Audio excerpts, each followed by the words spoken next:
O São Paulo que tá dando alegria pro seu torcedor com o Sub-20, mais uma vez, né? Ontem, jogando lá no Morumbis, o São Paulo pegou a surpresa da Copa São Paulo, o Ibrachina, que tinha eliminado Atlético Mineiro, Internacional e Palmeiras, mas não deu pro Ibrachina, não. Ontem o São Paulo ganhou de 4-1 do Ibrachina, foi pra final da Copinha contra o Cruzeiro. Essa final é domingo, às 11 da manhã, no Pacaembu, hein, torcedor são paulino. Eu acho que hoje já deve ter lá esquema de venda de ingressos, porque os ingressos serão vendidos, né? Não vai ser livre. Então, já deve ter o esquema de venda de ingressos anunciado pela Federação e pelo São Paulo. São Paulo e Cruzeiro, domingo, às 11 da manhã, no Pacaembu, a final da Copa São Paulo. São Paulo tentando o seu 6º título e o bi consecutivo. Mais uma grande atuação do time da Copinha do Tricolor. Gols de Paulinho, Pedro Ferreira, Gustavo Santana. Tinha dúvida, então jogou Paulinho, jogou Pedro Ferreira também. Gustavo Santana e do Igor Felisberto, lateral, que fez um golaço. Não foi do Isaac, o segundo gol foi do Isaac, não foi do Pedro Ferreira. Foi do Isaac. Foi do Isaac? Foi do zagueirão lá, foi do Isaac. Vou dar uma confirmada aí. O Igor Felisberto fez um golaço de falta ali. Faz tempo que a gente não viu um gol de falta no Morumbi.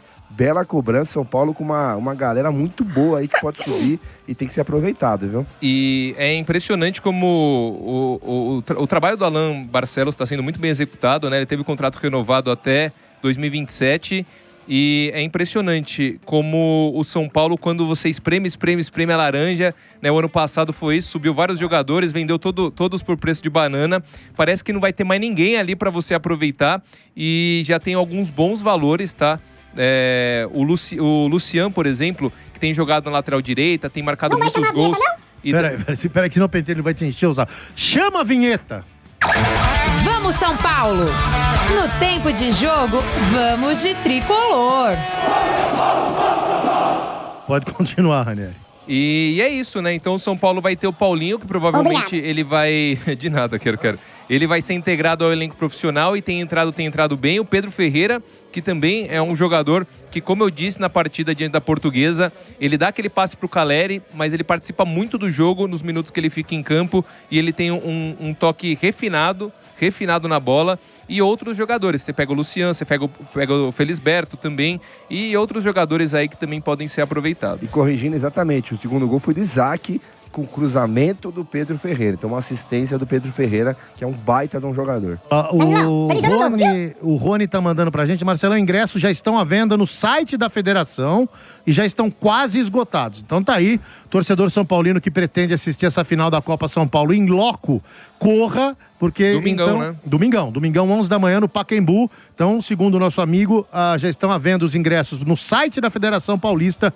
Corra, porque já estão acabando. O seu, o meu... O nosso Pacaembu. Sorriso, grande sorriso. Bom, aliás, essa é uma pergunta que eu vou fazer, porque hoje vai ter uma coletiva, segundo a assessoria não é uma coletiva, é um bate-papo lá no CT com o Arri Macis, o novo presidente do São Paulo. Eu vou matar a saudade no meu tempo de repórter. como você diz, né? Isso. Q&A, questions and answers. Isso. Aí eu vou até lá para acompanhar esse bate-papo, depois a gente vai poder fazer algumas perguntas ao Arri. Mas eu vou perguntar sobre isso, né? Que a gente já se questionou aqui no tempo de jogo, mudando o núcleo do futebol, né? Que saiu, será que a mentalidade em relação a esses moleques aí vai ser o mesmo? Ou seja, mal vai ser aproveitado e vai ser vendido a preço de banana como foi o ano passado? Ou vai mudar a mentalidade com essa nova diretoria? Essa vai ser uma das perguntas que eu farei a Arri Macis hoje à tarde. É importante deixar claro o preço de banana, viu, Lima? Porque para eles entenderem que... No futebol, né? No futebol, exatamente. Que foram vendidos com um preço muito abaixo. A joia por preço de bijuteria. Vai, exatamente. Pronto. Né? Enfim. Pergunta pra ele também, eu tô com um bilhetinho lá que eu esqueci de pagar, né, do estacionamento. Você pega o bilhete, como é que faz? Pergunta pra ele se ele faz um desconto, que deve estar caro, viu, agora, Marcelo? Tá certo. Quem não sabe, o atual presidente de São Paulo é dono da rede aí de estacionamentos famosa na capital paulista. Muito bem. Ó, falando do time profissional, né? Amanhã o São Paulo também, a exemplo do Palmeiras, vai tentar a reabilitação no campeonato, já que perdeu para a Portuguesa por 3-2 no Morumbi, no meio de semana. E o São Paulo, como a gente disse aqui no começo do programa, é o porteiro da zona da tabela do Paulistão. Graças a Deus. É o primeiro fora da zona de rebaixamento, o São Paulo. É o 14º. Só tá na frente do Noroeste e da Ponte Preta. Então o São Paulo entra numa situação delicada em relação à classificação do Campeonato Paulista, né? Se perder para o Palmeiras, ou se empatar até, né? E o Noroeste ganhar o seu jogo, o Noroeste passa o São Paulo vai para a zona. Então, São Paulo entra numa situação complicada e, obviamente, se entra numa zona de rebaixamento em Campeonato Paulista, né? São 16 equipes, só duas caem. E você entra numa zona de rebaixamento, obviamente o São Paulo vai pressionado para as 3 últimas rodadas, que são o Santos no Morumbi, exatamente, Primavera no Morumbi e a Ponte fora, né? Pra você ver, são mais 3 jogos que não são brincadeira, não. Você tem um clássico aí contra o Santos. Então, São Paulo perdendo o jogo amanhã, nossa, pode se complicar e entrar numa pressão gigantesca. E depois, em casa contra o Primavera, poxa, vai ser obrigação conseguir os 3 pontos, mas aí já pode estar numa situação mais complicada. E jogando fora com a Ponte, que deve estar também brigando ali para não cair, na última rodada, só faltava São Paulo chegar na última rodada tentando ganhar para não cair, né? Briga para não cair. E as boas notícias, né? As voltas do Danielzinho, que volta a ser relacionado, que não ficou nem no banco de reservas.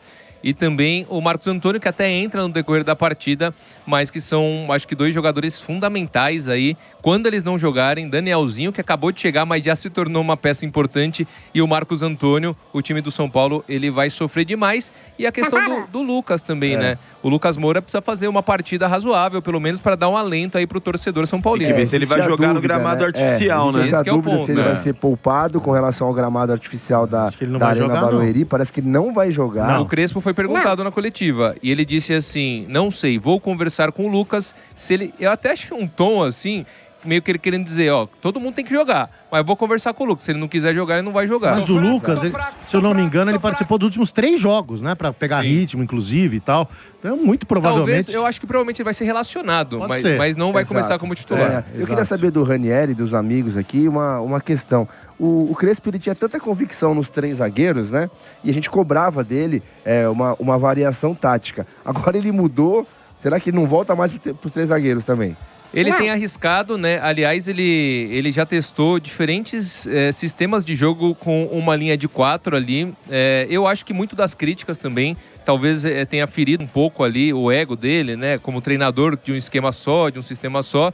E ele talvez queira mostrar de um ponto que ele tem sim repertório e também ele queira justamente tentar coisas diferentes, né, para ver se o time do São Paulo ele atua melhor, tanto que ele já tentou uma linha de 4 com 2 pontas, já tentou sem os pontas também, né, com 2 atacantes. Então assim, vamos aguardar. Eu acho que ele vai voltar ainda com os 3 zagueiros, mas não vai ser da forma que ele utilizava antes, onde todos os jogos, absolutamente todos os jogos do São Paulo, tinha esse sistema de 3 zagueiros e estava totalmente manjado. Ô, Rafael Grilis, qual é o provável São Paulo para amanhã? Com Rafael, Mike, Arboleda, Alan Franco e Wendel, Bobadilha, Danielzinho e Marcos Antônio, Luca Ferreirinha e Jonathan Caleri no comando de Hernan Crespo. E Marcelo Lima, mandar aqui um pronto restabelecimento para um jogador importante que a gente acompanhou no rival do São Paulo, o Vanderlan, que ele passou por uma cirurgia um procedimento neurocirúrgico na capital paulista, uma má formação arteriovenosa no cérebro do atleta. A equipe que fez ali a cirurgia no jogador disse que foi um sucesso. O jogador será liberado para jogar nos próximos meses, ainda sem prazo para regressar. Então, aí um pronto restabelecimento para o Vanderlan, jogador do RB Bragantino, que atuou por muito tempo no Palmeiras. Lima, boa tarde, galera. Finalizar. Vamos lá, o Ranieri. André do Capão. Placar do jogo, galera. Vai, bota o André do Capão, vai. Boa tarde, galera. O tempo de jogo, André do Capão. Cara, o Lucas Moura tem que parar de frescura e jogar onde tiver que jogar. Se machuca em tudo que é lugar, gramado natural, sintético. Passou o ano passado inteiro bichado sem jogar e agora fica escolhendo onde vai jogar. A paciência da torcida com você, Lucas, tá por um fio já. Então começa a jogar bola, senão a gente vai embaçar em você. André do Capão, Tá vendo? André do Capão, que pra quem não sabe, né, ele tem o cabelo tipo nosso aqui. Ele é verdade, alemãozão, alemãozão, né? É alemãozão. Agora, o lance em relação ao Lucas, eu acho que é muito assim, o custo-benefício, ele tá valendo a pena, porque o investimento no Lucas, ele é alto, né? Ele tem vencimentos na casa dos 2 milhões, então tem jogado muito pouco nos últimos anos. Então acho que o ponto não é nem essa, tipo, que ele tá fazendo corpo mole, claro que não. O Lucas é um jogador extremamente dedicado, mas tá valendo a pena todo esse investimento no Lucas, que mal tem jogado e quando joga não consegue atuar, né, com um nível muito alto?